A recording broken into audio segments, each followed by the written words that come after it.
चलिए, very good morning. Next heading है हमारी second order systems. Generally second order systems को इस तरीके से रिप्रेजेंट किया जाता है। एक closed loop second order system को अगर आपको रिप्रेजेंट करना है तो उसका तरीका होता है omega square N upon S square plus twice of zeta omega N S plus omega square N. Clear? इसके इनपुट को दिखाते हैं हम आर एस से और इसके आउटपुट को हम दिखाते हैं सी ऑफ एस से। Clear? Omega square N upon S square plus 2 zeta omega N into S plus omega square N. Clear? चलिए स्टार्ट करते हैं। इसको सेकेंड ऑर्डर सिस्टम क्यों बोलते हैं? जब भी क्लोज लूप सिस्टम में डिनोमिनेटर में एस की जो सबसे बड़ी पावर है वो 2 होती है तो होता है सेकेंड ऑर्डर सिस्टम। अगर 3 होती है तो थर्ड ऑर्डर सिस्टम, और इसी तरीके से वो चेंज होता जाएगा। क्लियर है? नेक्स्ट आता है आपका ओमेगा स्क्वायर एन। जो ओमेगा एन है that is called as natural frequency of oscillation. Omega N is called as natural frequency of oscillation. जब भी आपको ओमेगा एन निकालना है आप डिनोमिनेटर देख के ओमेगा एन निकालेंगे। क्लियर? ये दोनों टर्म हमेशा सेम रहे ये ज़रूरी नहीं है। इस केस में एक जैसी इसलिए दिख रही है क्योंकि बाय डिफ़ॉल्ट सारे डेरिवेशन जो है k इक्वल टू 1 मान के करे गए हैं, मतलब गेन की वैल्यू यहाँ पर 1 है। क्लियर? न्यूमेरिकल में कभी आपको रिजॉल्व करना है तो आप ओमेगा एन यानी कि नेचुरल फ्रीक्वेंसी ऑफ ऑसिलेशन हमेशा डिनोमिनेटर से देख के कैलकुलेट करेंगे। क्लियर? नेक्स्ट सबसे इंपॉर्टेंट पार्ट आता है zeta. Zeta is called as damping ratio. Damping ratio ये सबसे इंपॉर्टेंट पैरामीटर है और हमारा डिस्कशन इस लेक्चर का डैम्पिंग रेशियो से ही कंसर्न रहेगा। जैसा कि हमने फर्स्ट ऑर्डर सिस्टम का रिस्पांस देखा था, फॉर एग्जांपल यहाँ पर अगर एक फर्स्ट ऑर्डर सिस्टम को हम देखें तो हमने थोड़ी देर पहले देखा था आर एस सी एस, और इसका जो रिस्पांस आता है फर्स्ट ऑर्डर सिस्टम का वो कुछ ऐसा आ रहा था। क्लियर? यहाँ पर ये रिस्पांस एक स्पेसिफिक नहीं रहेगा बल्कि बहुत वाइड रेंज में रहेगा, और वो जीटा की वजह से वाइड रेंज में रहता है। क्लियर है? जीटा की वजह से इसके रिस्पांस जनरली 4 पार्ट्स में क्लासिफाइड रहते हैं। पहला होता है आपका under damped response. Under damped response. Next होता है आपका अनडैम्प्ड रिस्पांस। उसके बाद आता है आपका क्रिटिकली डैम्प्ड रिस्पांस, और लास्ट में आता है आपका ओवर डैम्प्ड रिस्पांस। क्लियर? मैं थोड़ा सा इसको चेंज कर देता हूं क्योंकि पहले हम अनडैम्प्ड से चालू करेंगे, तो मैं यहां पे लिख रहा हूं अनडैम्प्ड, अंडर डैम्प्ड,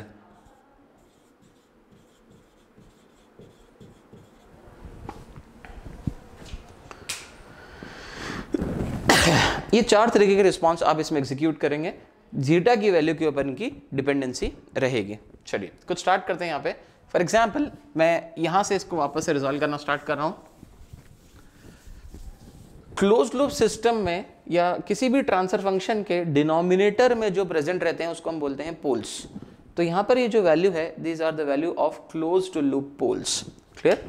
तो मैं यहाँ पर क्लोज लूप पोल, इसको कैरेक्टरिस्टिक इक्वेशन भी बोलते हैं, CE कैरेक्टरिस्टिक इक्वेशन। चलिए मैं कैरेक्टरिस्टिक इक्वेशन लेके पहले रिजॉल्व कर रहा हूँ। S square plus twice of zeta omega N into S plus का omega square n equal to 0। This is your characteristic equation. अगर मैं यहाँ पे रूट्स निकालना चाहूँ तो इसके 2 रूट्स रहेंगे, S1 कॉमा S2 में इसके 2 रूट्स मान लेता हूँ। रिजॉल्व करने का तरीका माइनस बी माइनस का twice of zeta omega N plus minus minus का B plus minus under root of B square 4 zeta square omega square N B square minus 4a C. a की value 1 है, c की value omega square N that is 4 omega square N upon 2a2। Clear?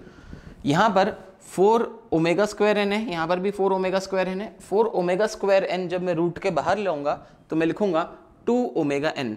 लिखने का तरीका minus का 2 zeta omega N plus minus 2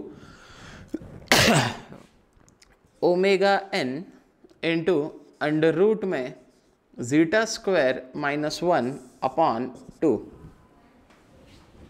clear? 2 2 2 सारे 2 cancel हो जाएंगे। जो लास्ट आपको सबसे इंपॉर्टेंट इक्वेशन मिलेगी वो होगी आपकी minus of zeta omega N plus minus omega N into under root of zeta square minus 1। ये 2 रूट्स मिलेंगे S1 कॉमा S2 की वैल्यू। क्लियर? S1 होगा माइनस का zeta omega N plus omega N into under root में zeta square minus 1। S2 होगा minus का zeta omega N minus omega N under root में zeta square minus 1। Clear? अब यहाँ पर अब हम जीटा की अलग अलग वैल्यूज के लिए हम रिजॉल्व करते हैं। क्लियर? सबसे पहले मैं यहाँ पर जीटा की वैल्यू रिजॉल्व करूंगा।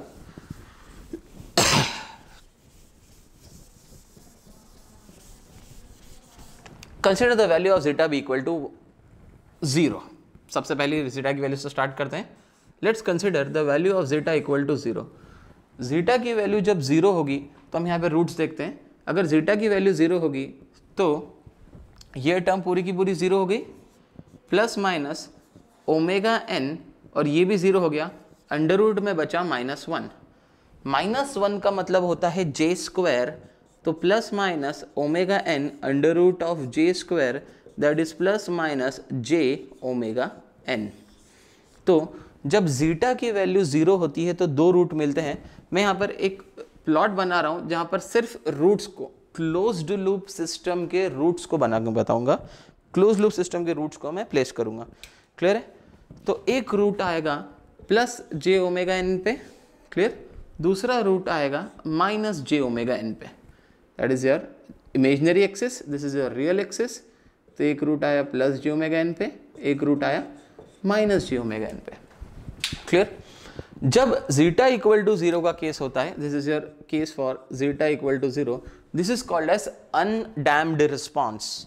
इसके अंदर कोई डैम्पिंग नहीं है, डैम्पिंग की वैल्यू यहाँ पर 0 है। This is called as undamped response. Clear? इसको अनडैम्प्ड क्यों बोलते हैं एक एग्जाम्पल के थ्रू देखेंगे ताकि और इसमें क्लियरिटी आएगी कि एक्चुअली क्यों ये, इसका रीजन क्या है। For example consider equation 9 upon S square plus 9 complete response. CS evaluate करना चाह रहा हूं जब मैंने input per unit step input दिया है। Clear? Unit step input, unit step का लाप्लास ट्रांसफॉर्म 1/s और मेरा जो complete close loop transfer function है वो 9 अपॉन एस स्क्वायर प्लस 9 और आउटपुट है CS इवेल्युएट करना चाहता हूं मैं। क्लियर? इन दोनों को अगर आप कंपेयर करें तो हम देख सकते हैं जीटा की वैल्यू यहाँ पर 0 है। जीटा इक्वल टू 0 का केस है। क्लियर है? ऐसे आपको इवेल्युएट करना है। और अगर ओमेगा एन की वैल्यू पूछें तो natural frequency of oscillation omega N की वैल्यू कितनी है? 3। क्लियर? चलिए, तो कंपैरिजन से अब हमको ये तो पता चल गया, 2 पॉइंट पता चल गए। पहला पॉइंट, यहाँ पर जीटा की वैल्यू 0 है। दूसरा पॉइंट, ओमेगा एन यानी कि नेचुरल फ्रीक्वेंसी ऑफ ऑसिलेशन 3 है। हमेशा डिनोमिनेटर से ही आप कंपेयर करेंगे, जो भी डिनोमिनेटर होगा उससे आप कंपेयर करेंगे। क्लियर? चलिए इसको रिजॉल्व करते हैं। जो CS मुझे मिलेगा, जो कंप्लीट वैल्यू CS की होगी, C of S is equal to 1/s into 9 upon S square plus 9। Clear? इसका मैं पार्शियल फ्रैक्शन लूंगा। C of S is equals to nothing but, चलिए मैं यहाँ पे पहले पार्शियल फ्रैक्शन ले लेता हूँ। This is equal to but A upon S plus, हमने पहले लेक्चर में देखा था ऐसे टर्म्स का पार्शियल फ्रैक्शन लेने के लिए आप लिखते हैं BS plus C upon S square plus 9। Clear? S square plus 9 को उधर मल्टीप्लाई करेंगे, इसको यहाँ पर मल्टीप्लाई करते हैं, डिनोमिनेटर कैंसिल हो जाएगा। कोफिशिएंट को कंपेयर करेंगे तो ये होगा 9 is equals to A into S square plus 9 plus B S plus C into S. Clear? S square plus 9 का मल्टीप्लीकेशन ए में हुआ और इसका मल्टीप्लीकेशन यहाँ पे करेंगे बी एस स्क्वायर प्लस सी, बी एस प्लस सी ब्रैकेट के बाहर एस। क्लियर? चलिए इसको और रिजॉल्व करते हैं। ये हो जाएगा, अगर आप कोफिशिएंट्स को कंपेयर करें तो 9 कांस्टेंट है, 9a पहला आपको जो कोफिशिएंट मिलेगा 9 इज इक्वल्स टू 9a और यहाँ पर कांस्टेंट तो कुछ भी नहीं है। दूसरी वैल्यू आपको मिलेगी एस स्क्वायर को कंपेयर करें तो a और यहाँ पर आएगी वैल्यू b और यहाँ पर एस स्क्वायर का कोई कोफिशिएंट नहीं है तो 0 is equals to a plus B. Clear?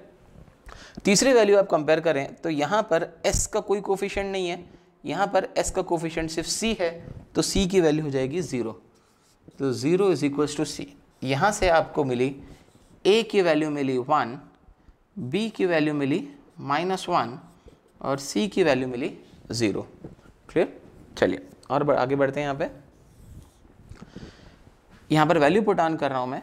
On putting the value which is equals to a की वैल्यू जब मैंने 1 डाली तो 1/s प्लस b की जगह पर मैं -1 डाल रहा हूँ और c की जगह पर 0, तो आउटपुट मिलेगा -1/s स्क्वायर प्लस 9। ये वैल्यू मिलेगी आपको cs की। इसका जब इन्वर्स लाप्लास लूँगा तो cs काय में चले जाएगा, ct में टाइम डोमेन में आ जाएगा। हमको पता है ut का लाप्लास ट्रांसफॉर्म होता है 1/s, तो 1/s का इन्वर्स लाप्लास ट्रांसफॉर्म होगा ut और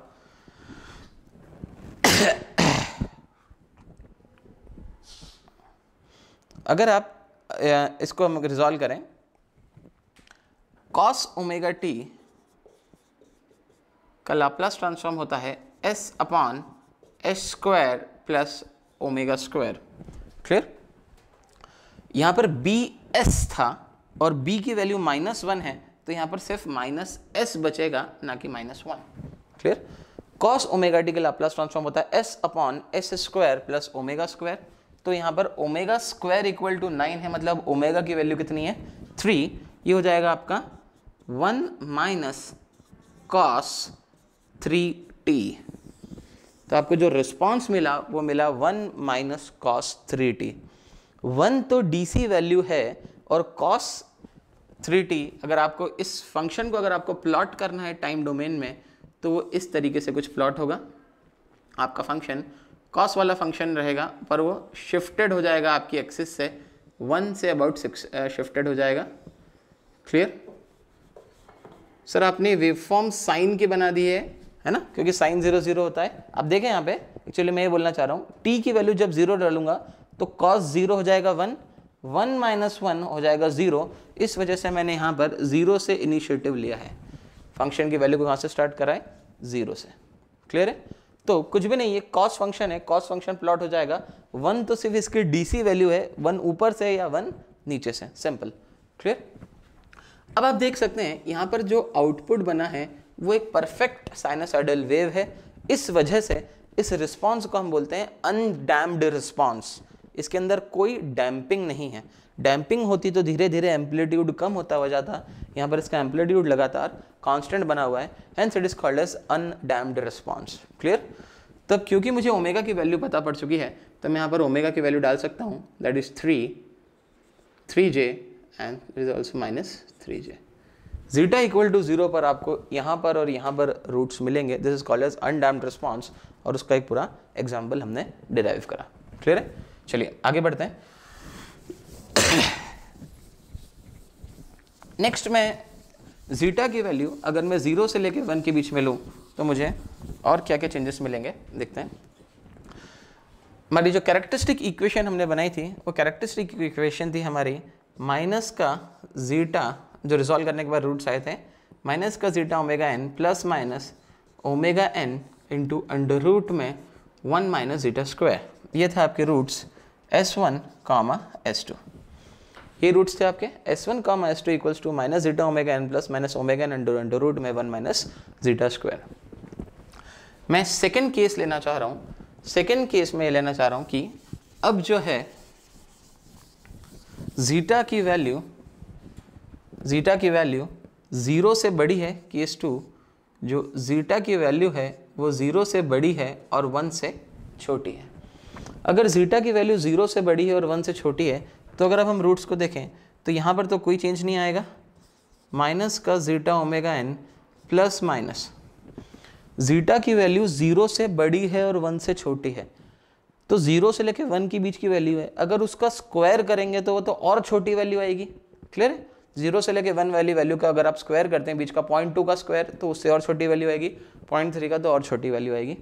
क्लियर है?